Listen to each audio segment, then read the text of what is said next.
भजन में डिस्टर्ब करते हैं।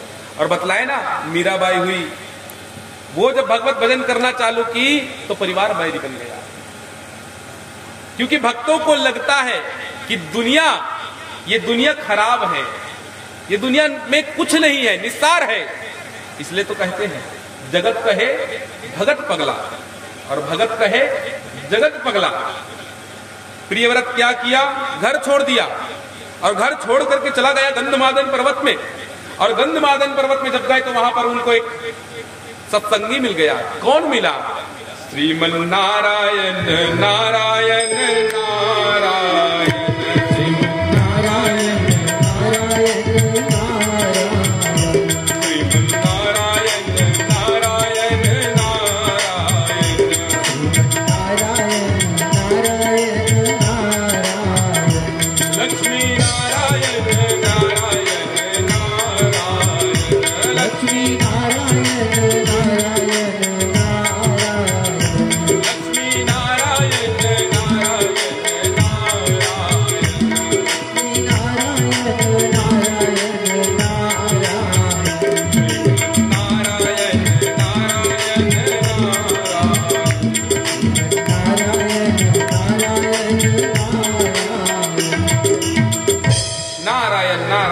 नारद जी मिले। दो सत्संगी गंधमादन पर्वत में एकांत में मिले हैं। और जब दो सत्संगी मिल जाते हैं तो चर्चा किस बात की होगी?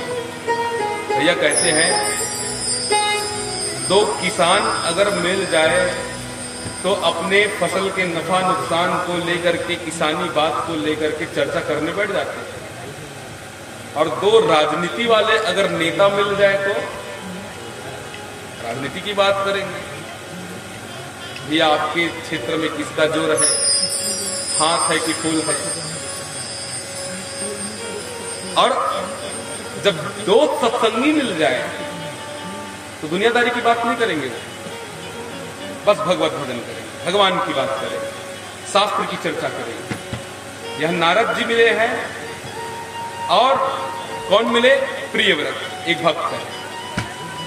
तो कहते हैं 4 मिले 64 खिले और 20 रहे कर जोर, हरिजन से हरिजन मिले बिहसे 7 करोड़।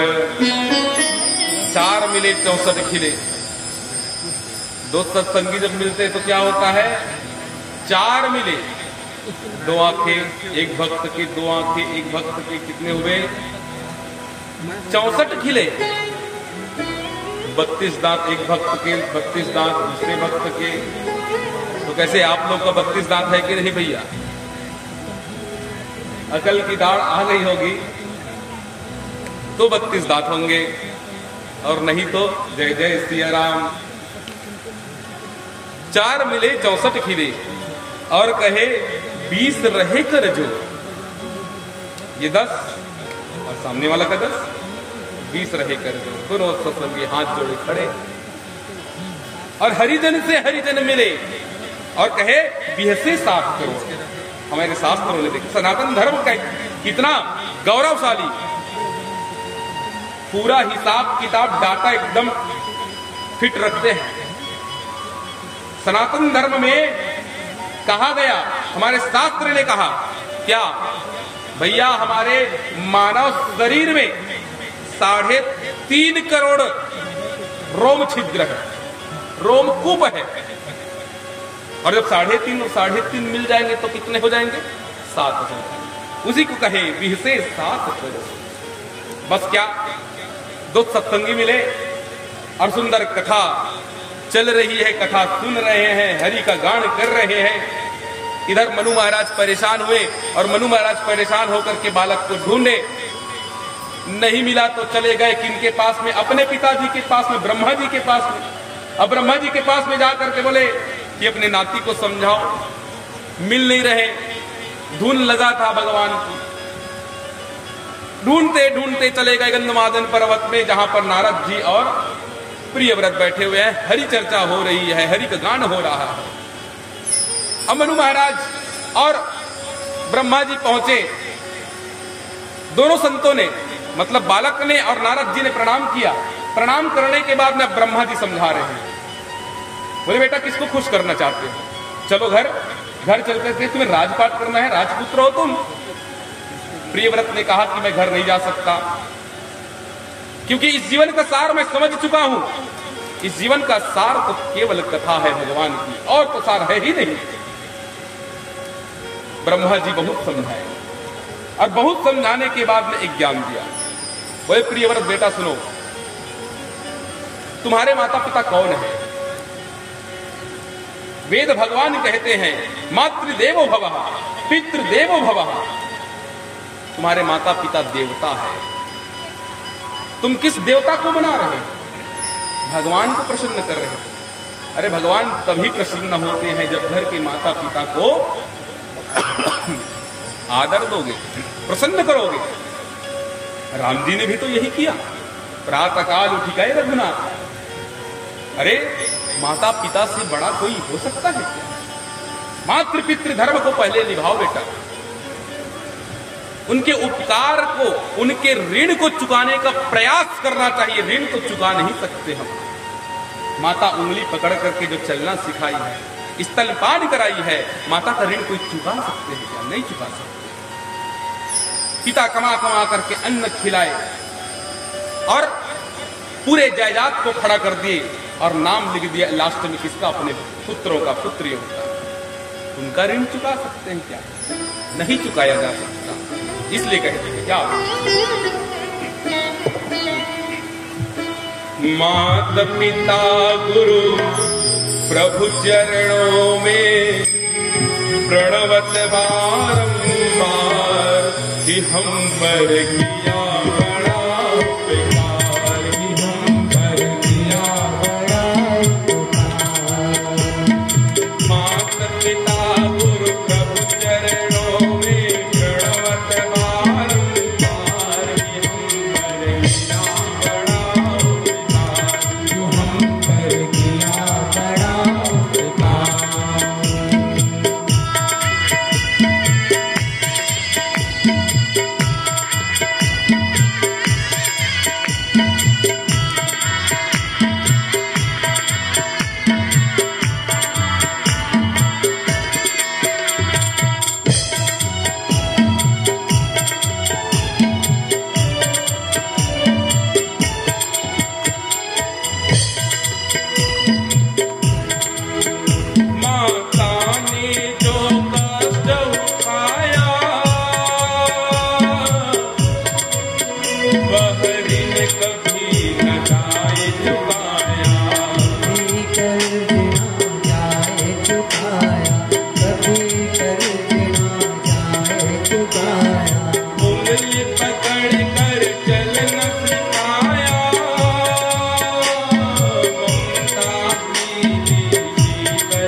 क्या किया है, पिता ने क्या किया है। अरे दिन रात सेवा करते हैं, अपना भूखा रह करके बच्चों को खिलाते हैं, अपना सुख सुविधाओं को छोड़ करके आपको सुख सुविधा देते हैं। और पिताजी का उपकार तो भैया कभी चुका नहीं सकते। जब बेटा कांधा देता है तभी जाकर के उसका उपकार चुक सकता है, वरना नहीं।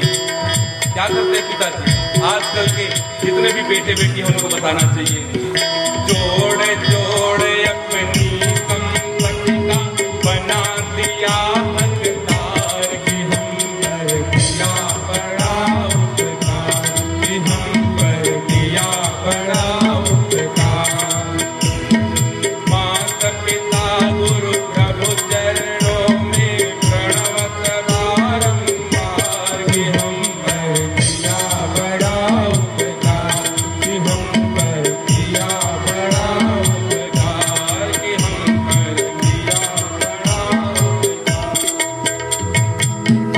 प्रेम सुने वृंदावन बिहारी लाल की जय।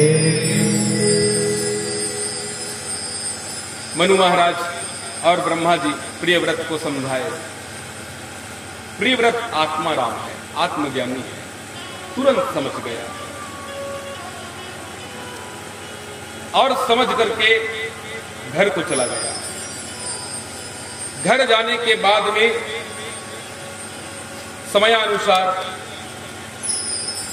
जब वह बड़ा हुआ तो उनको राज्यभार सौंपी और समय बीतता गया। विश्वकर्मा की पुत्री वहिष्मति के साथ उनका विवाह हुआ।